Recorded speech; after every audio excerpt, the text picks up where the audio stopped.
pozdravljeni, drage poslušalke, poslušalci, dragi pasijonci. Dober dan, dober večer, da ste se nam danes pridružili v srečanju, ki bi potekal v dvorani Pecih, in sicer 3. aprila. No, zaradi znanih okoliščin pa smo se odločili, da bi ta večer oziroma to srečanje organizirali kar preko spleta. Torej, na vaših portalih vas vabimo, da se nam pridružite. Danes torej gostimo dva gosta, in sicer jezuita, patra Marjana Kokalja, lep dan, lep dober večer. Torej, drug naš gost pa je režiser Borut Gardner. Še enkrat lep pozdrav vsem, ki nas zdajle gledate, ki nas zdajle poslušate. Ja. Torej, mislim, da je ta debata, ki jo bomo zdaj imeli, zelo na mestu.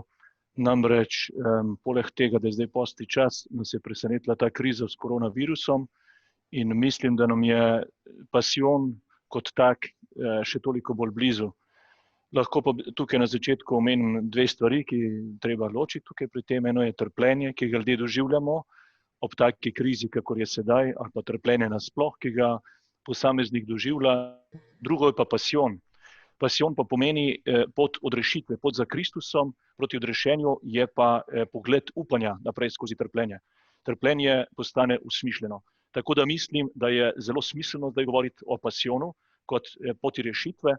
Še posebej sem pa vesel, da je priložnost zdaj spregovoriti z Borutom Gardnerjem, ki pripravlja pasijon leta 21. Ko bo tudi 300-letnica od teksta, ko je bil napisan. In veliko veselje mi je, da lahko spregovorimo tukaj o pasijonu, pa bolj konkretno tudi še o samih pripravah. Torej, jaz sem bil režiser leta 1999-2000 in mislim, da je zdaj veliko bolj primerno, da o samem pasijonu spregovori Borut sam. Zato predlagam, da bi ga jaz spraševal, pa da bi Borut odgovarjal na vprašanja. Borut, se strinjaš? Daj, Borut, jaz bi kar prišel k vprašanjem, ker čas se nam izteka, nimamo tako veliko časa. Pa bi kar začel s prvim vprašanjem, ki me, so sicer o tem že govorila, ampak me zelo zanima, zakaj si se odločil za ponovno režijo pasijona? Zadnjih 5 let mojega življenja je bilo polno preizkušenj. Tako da v bistvu sta motiva dva. Eno je zahvala za vse to, kar se mi je v tem času dogodilo, se pravi, se je lepo rešil. In to razumem, da ni to bila človeška pomoč, ampak pomoč od zgoraj. Drugo je pa spoštovanje do tega škofjeloškega pasijona. Zdaj lahko bi tukaj povedal več. Recimo ta zahvala gre v tem smislu, da sem v zadnjih 4 letih izgubil ženo. Se pravi, vsa ta pot, ki je trajala, je prinašala polno preizkušenj. In v tistem zadnjem obdobju, ko smo bili še skupaj, bi se stvar lahko zelo tragično, zdaj tragično se je itak odvila, ampak veliko bolj bi lahko trpela, kakor se je kasneje pol pokazalo. In to jaz razumem kot pomoč od zgoraj, da je pač lepo zaspala. Potem sem istočasno izgubil tudi službo v tiskarni. Nisem vedel, kje bom našel novo delovno mesto in tudi, bom rekel, nisem se sam prav preveč trudil, ampak mi je en prijatelj rekel, da iščejo receptorja v zavodih. Skratka, dobil sem tudi službo, niti enega dneva pavze nisem imel in vse to razumem, da se moram na nek način zahvaliti. In škofjeloški pasijon se mi zdi ena taka zelo primerna stvar, s katero se lahko zahvalim njemu zgoraj in da prinesem v družbo veliko dobrega. Hvala. Si stopil še krepko v priprave, kolikor vem, škofjeloškega pasijona. Kako pa gledaš na to, da nas je zdaj presenetila ta kriza s koronavirusom, oziroma se je tako razširilo to trpljenje na celo človeštvo, glede na to, da pripravljaš pasijon? Kako gledaš na to? Kako to doživljaš notranje? Ne vem, že odkar zase pomnim, od malega ven spremljam človeka, spremljam človeške odnose in čutim neko krivico. V tem smislu, da človek ni vedno dober vedno strmi več, ali pa skoraj bi se rad dvignil nad Boga. Kot pravi Eva v prvem prizoru v raju, ko obžaluje to svojo željo, da bi rada bila ravno taka kot Bog. In ne vem, tudi doma v skupnosti, v družinskih smo mali bogovi, recimo direktorji tovarn tudi želijo biti neki bogovi, ampak nikoli se ne bomo približali na ta nivo. In to se mi zdaj zdi trenutek nekega spoznanja, da spoznamo, da smo pač omejeni v svojih sposobnostih. Če sami ne spoznamo, nas mora pač neka višja sila doleteti, da nas prizemlji, da nas spusti na tla, da postanemo bolj realni. Nekako v tem smislu. Pa bi zdaj prišla mogoče kar na same priprave. Kot sem omenil, si že krepko v njih. Kako so zastavljene priprave na uprizoritev, kaj vse zajemajo, kako si razporedil ljudi oziroma svoje delo? Že predno sem se prijavil na razpis za režijo, sem se veliko ukvarjal s tem, kaj lahko Pasijon še prinese, kaj novega. In kot režiser se mi zdi tudi prav, da raziskujem vedno znova, ne da bi zdaj recimo samo ponavljal že režijske pristope. In tako sem prišel do neke nove vizije, ki sem jo potem skušal premisliti skupaj z brati Kapucini v Škofjeloškem samostanu. Namreč vsak poseg v samo procesijo se mi zdi prav, da jo budno spremljajo bratje Kapucini, ki so duhovni ali pa kakršnikoli lastniki tega besedila, tega procesa. Tako da sem se pri Brdjanu, Joškotu, najavil, da bi se rad z brati Kapucini najprej srečal. In sem bil zelo počaščen, ker so me sprejeli in bili na srečanju prisotni vsi.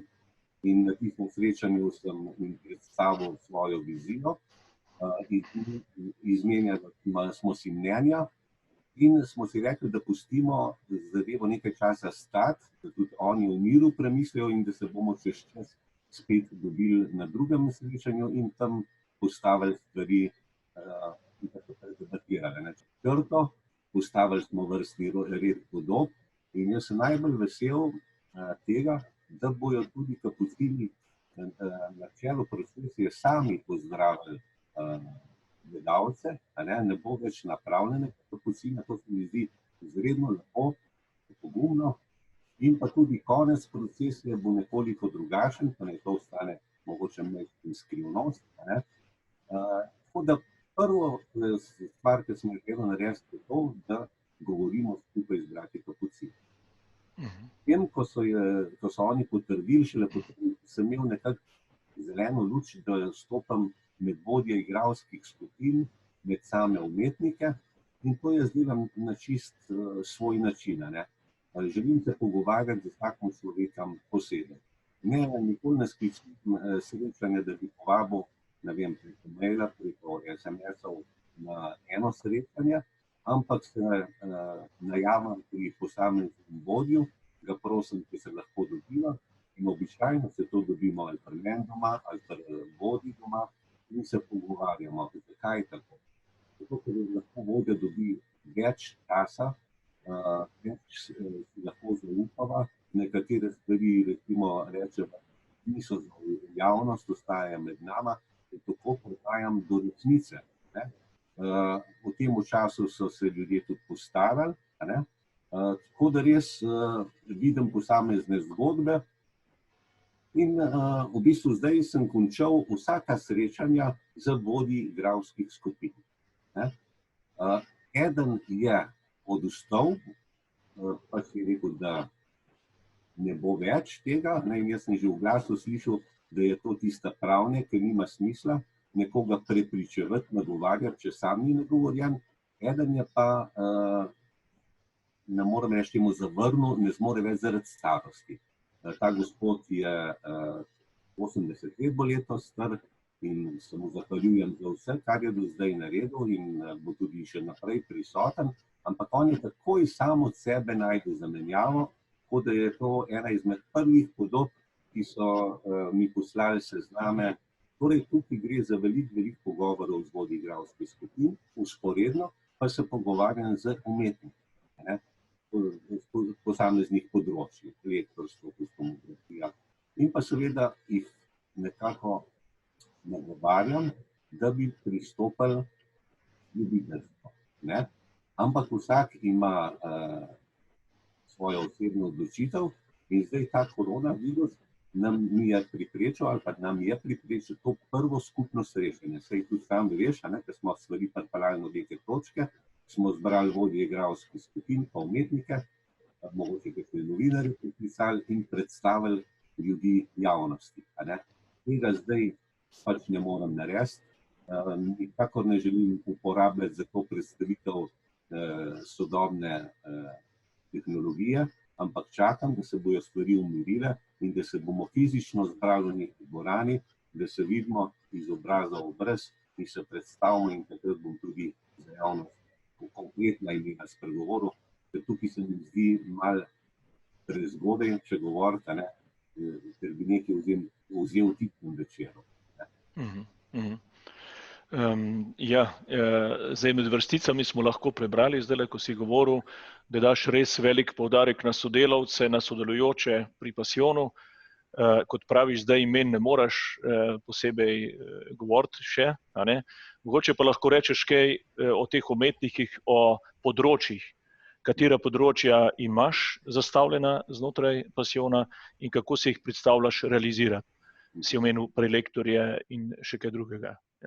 Sam želim povedati, da sem se obrnil nazaj k izviru. Torej, ko si ti leta 1998 šel na pot, si zbral okrog sebe ljudi, katere jaz izredno spoštujem in v glavnem so to tisti ljudje. Vsi, velika večina pasijoncev ve, o katerih ljudje govorim, sem jih nagovoril. Je tako, da pri tej stvari je 20 let mineva od tega tvojega prvega pasijona.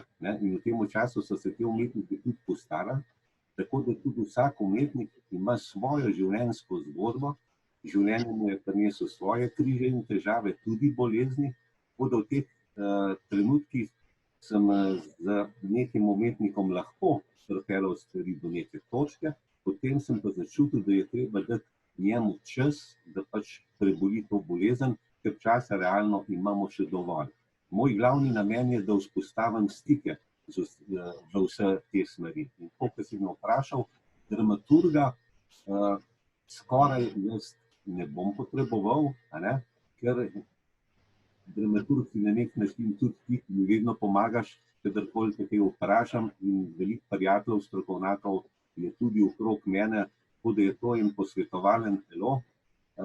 Potem lektor bo stari gospod, na področju govora sva mi pa opravila razgovor in sicer jaz sem mu izrazil željo, da bi se rad vrnil k izviru govora. Torej, tako kot je zapisal Pater, po mojem, z vsemi napakami, ki to so ali pa niso, da bi čim bolj identično igralci govorili, kakor je zapisano v besedilu. Zdaj, leta 2015 je gospod lektor šel v rahlo posodobitev, kar pomeni, da imamo nekoliko več dela, da igralce ne zbegamo preveč, ko jih bomo vračali nazaj. Ampak moji argumenti so v tem, čar je ravno v teh besednih zvezah, ki so zanimive s temi tujkami, ker če to ven damo in posodobimo, potem bomo kmalu dobili knjižno slovenščino. Na tem področju sem tudi pomočnice že pridobil in sem strašno vesel, ker ste se obe z velikim veseljem odzvali. Trenutno komuniciramo preko računalnikov, to se da. Potem na področju kostumografije dobro poznaš, ki bo še naprej vodila kostumografijo, sva v telefonskih pogovorih, zelo, rekel, se veliko se pogovarjava. Mene predvsem zanima v kakšnih razmerah delajo kostumografi, in sem si tudi ogledal vojašnico. Videl sem, da elektrika je slaba, recimo se dogaja, da ko je mraz, pa jim varovalke vrže, pa gospe v mrazu delajo, pa nobena ne jamra. Tega si ne smem dovolj, se pravi, moram za te ljudi poskrbeti, da bodo imeli kolikor toliko normalne pogoje, tople. Potem sva z gospo pregledala, spraševala me, kakšne imam kaj videnja, in sem rekel, glede kostumografije, jaz ne mislim prav veliki denarja zapravljati, lahko pa razmišljamo, če bi že kaj premikali, recimo, kako bi angelčke napravili, nekaj me vpraša, kaj bi pa še pri kostumografiji naredilo. Zdaj, ti angelčke, ki si jih ti delal, te kostumi, so zame taki lepi ljudski, ampak se mi zdi, da niso baročni angelčki, niso načičkani tako. Recimo bi bilo zanimivo dobiti enega mogoče drugega kostumografa, ki bi izdelal baročni kostum, pa bi recimo dobil 1000 evrov. Poznam, da imamo več kot 20 angelčkov, tako denar bi lahko hitro zapravili, ampak to bi bila zame bolj potrata. Neka druga stvar na področju kostumografije, vedno vznemirjam in nasporje in kostumografe, kako si izmišljajo podobo smrti, ali pa hudiča. To sem že leta 2008 jih navduševal, da bi šli in uporabili svojo fantazijo in da bi mogoče videli slovensko smrt, slovenskega hudiča, da ne bi samo nekaj kopirali. Zametke sem videl v Hrastoveljski cerkvi na teh freskah, kjer je narisan en hudič s 3 rogovi. To bi bil lahko en lep izhodišče za ustvarjanje nove podobe hudiča. Plus tega si je pater Romuald v Rokopitju zaželel peklensko konjenico. Tam veš, da peklenske konjenice ni enostavno narediti, zato ker je toliko ropotanja, zato ker so močni, konji so plašni, hkrati bi mogli dobiti igralca, ki obvlada in konja in dramsko besedilo. Ampak to so neke ideje, s katerimi sem se jaz že pogovarjal prav znotraj igralske skupine. Pogovarjal sem se z Dušo, kako bi to sprejela, pogovarjal sem se z Luciferjem, Juretom Talarjem, ki ga igra že vse skozi. To bi zanimivo, ker smo se danes pogovarjali, je rekel, da je bil 18 let star, ki je prvič zaigral. Je poln energije, tudi dojemljiv za te moje razmišljanja. Tako da to sem vesel, lahko bi ti igralec zameril, pa si rekel, kaj si ti greš. Je tako zelo odprt. Tako da to so stvar debate. Če bo stvar pokazala, da jo lahko razvijamo, se bomo spustili, če bom pa videl, da preveč obremenjujem kostumografe in igralce s tem, pač ne bomo. Ampak to v smer kostumografije.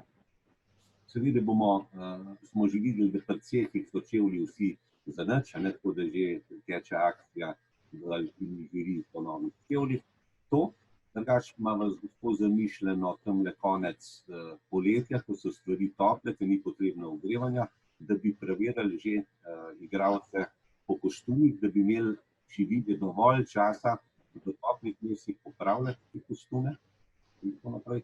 Potem masko bo tudi prevzela gospa, ki se mi zdi, da zasluži, da to še naprej vodi, tudi jaz z velikim veseljem to prevzela. Pogovarjala sva se tudi o recimo razvoju tega hudiča pa smrti pri maskah, ampak puščam tudi tukaj nekako svobodo tem. Nočem, da sem jaz nek absolutni režiser, ki mora biti absolutno tako, kot jaz želim, ampak puščam tudi tem umetnikom, da pač del sebe noter dajo. Tako da ta gospa zdaj navdušuje druge maskerke in ko se bomo zbrali, se bomo srečali, bom projekt med njih in se pogovarjal z njimi. Glasba, na področju glasbe, tukaj mislim, da je veliko napako, če ne bi povabil teh znamenitih skladateljev. Z njima sem se pogovarjal, z vsakim posebej. Predstavil sem jim te novosti glasbene, ki se mi zdijo smiselne, da bi jih v letu 2021 dodali. Moram reči, da so bile novosti obema zelo všeč. In tako smo zdaj v bistvu v fazi, ko one dva iščeta primerna primerne pesmi in potem bomo poiskali zbore in tako naprej. Znotraj glasbe ni samo pogovor s temi dvemi glasbeniki, ampak sem opravil tudi vse pogovore z solisti. Marija Magdalena, pa je Ronin, pa so Dečki Fotana, pa so Adamovi zbori. Se pravi, na področju glasbe je kar precej enega dela.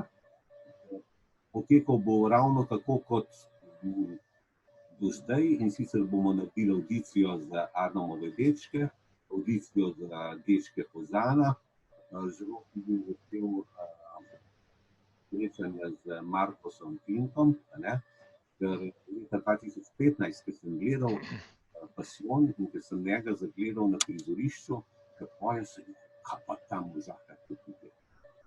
Skratka, jaz sem razumel, da se je prikradel noter v procesijo profesionalci.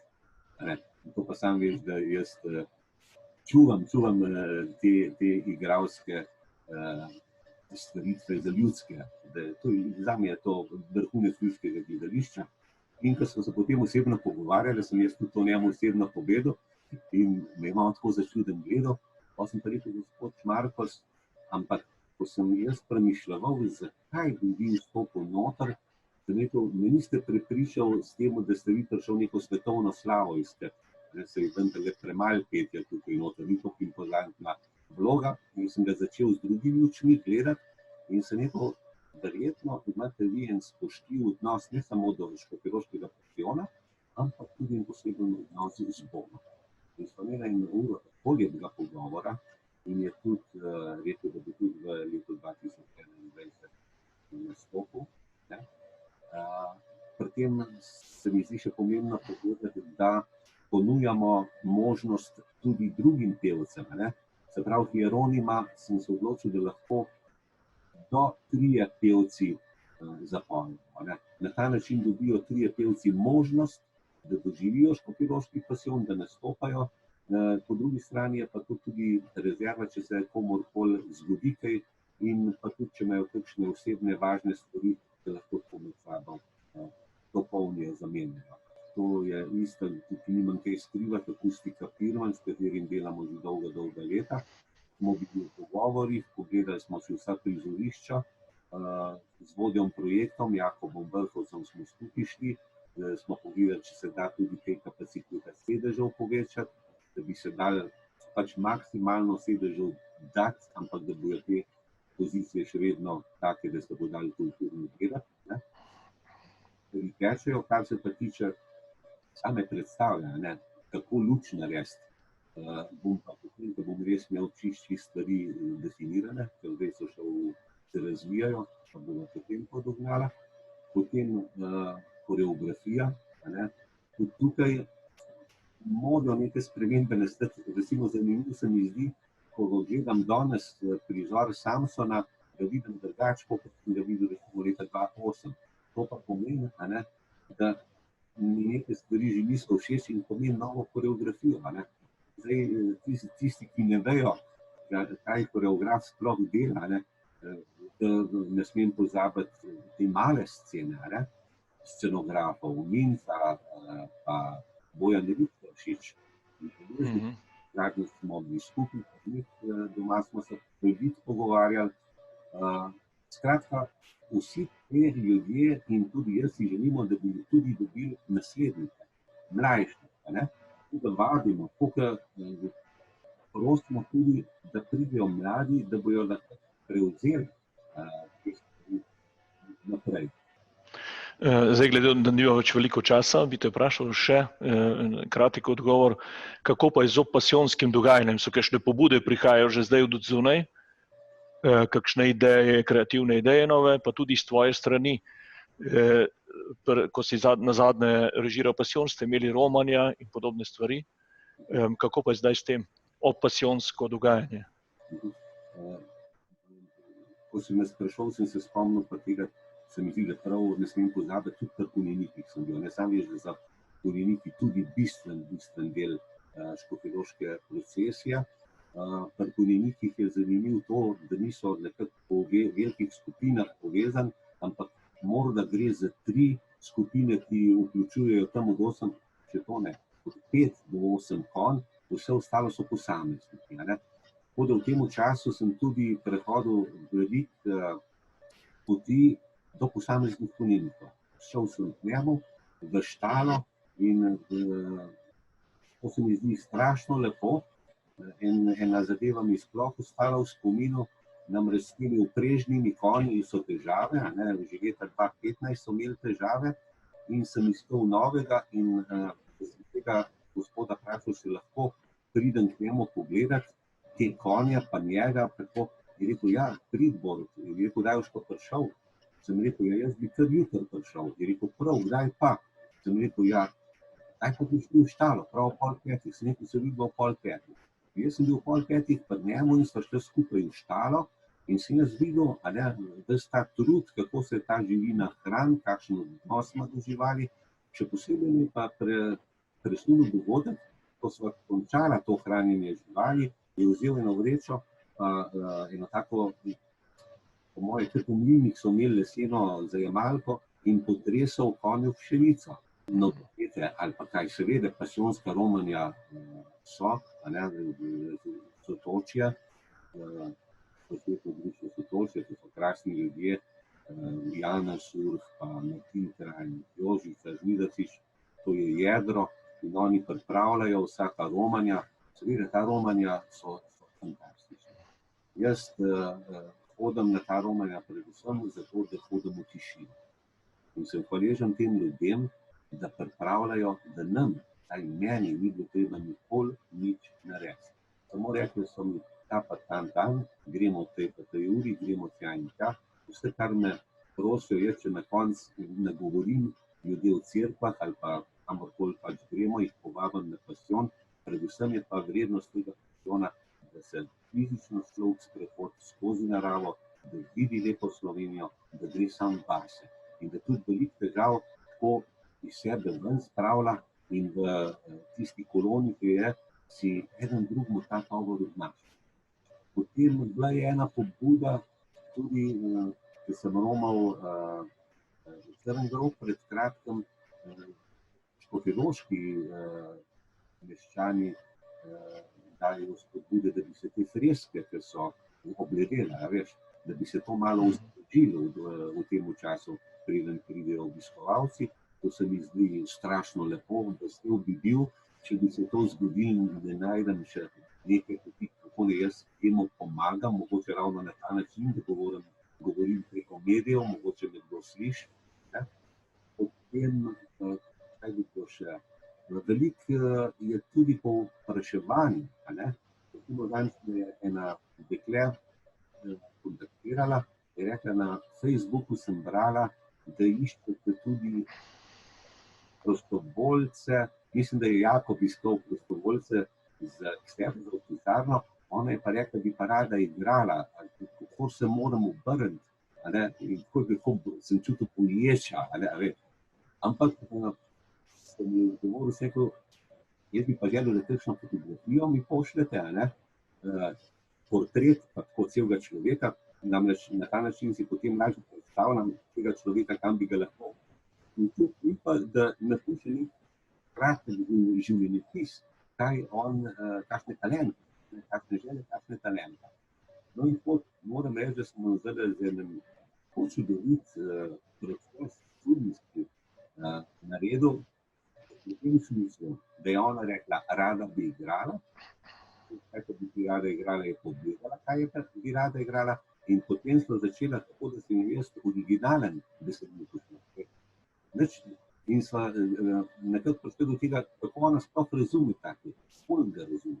In potem sem ji dal diplomatični prepis, pa potem kritični prepis, ki je že mnogo bolj razumljiv, in tako se je ona potem tudi posnela, tako da sem jaz preko medijev dobil barvo njenega glasu, in tako počasi se zdaj spuščava v to vlogo, brez režijskega vloga. Ne daj nobenih nalog, nobenih okoličen, nobenih čustov, ampak je puščam, da je zdaj še čisto sama besedilo in tako izgleda čisto originalno izgovorjava, barva tega glasu. Pred nekaj dnevi, kakšni 3-4 dni nazaj, me je pisal en gospod iz okolice Celja Je rekel, da bi rad Kristusa igral. Je rekel, da boste igral. Mogoče se je malo začudil, ampak to je res. Jaz ne zbiram igralcev, jaz samo čakam, kaj je poslano k meni. Vse, kar se dogaja, moram najti za njih ta primer. Ja, krasno, krasno. Ja. Dobro, mislim, da se nam čas malo izteka že, pa bi za zaključek te še vprašal samo, če imaš za nas kakšno sporočilo strani tistega, ki pripravlja Pasijon zdaj za postni čas, pa v času te krize, kaj spodbudnega nam imaš zapovedati. Mislim, da vsak, ki pristopa v procesijo, mora imeti motiv. Moj osebni motiv je, da bi naredil veliko dobrega. Na osebnem področju, na družinskem področju, v družbenem področju, v delovnem okolju, ne vem, za Evropo sem premajhen, ampak ja, že tisto dobro. Kaj je tisto dobro? Tisto dobro je doma, da ostaneš pa zjutraj, recimo skuhaš kavo danes. Jaz ženi, ker je včeraj ona nam skuhala. Da bom danes jaz stanovanje posesal, ker je včeraj ona. Vse veliko odkritja, kar študiju Pasijona je tak, da sem prišel, da je glavni problem odnos. In če se tle vrnemo v prvi prizor, je problem v odnosu Adama in Eve, ker je Eva se stegnila po prepovedanem sadju. Zakaj ni Adam opozoril Eva? Ne stegnila. Dajmo delati na odnosu. Bodimo dobri. Recimo tukaj se mi zdi zdaj, strašno me je šokiralo, ker sem, mislim, da kakšen teden po koronavirusu v enem časopisu prebral novico, mož ubil ženo s kolenom. Prva žrtev koronavirusa. Kako težav imamo, lahko so ta čas, ki ga družine preživljajo skupaj, čudovit,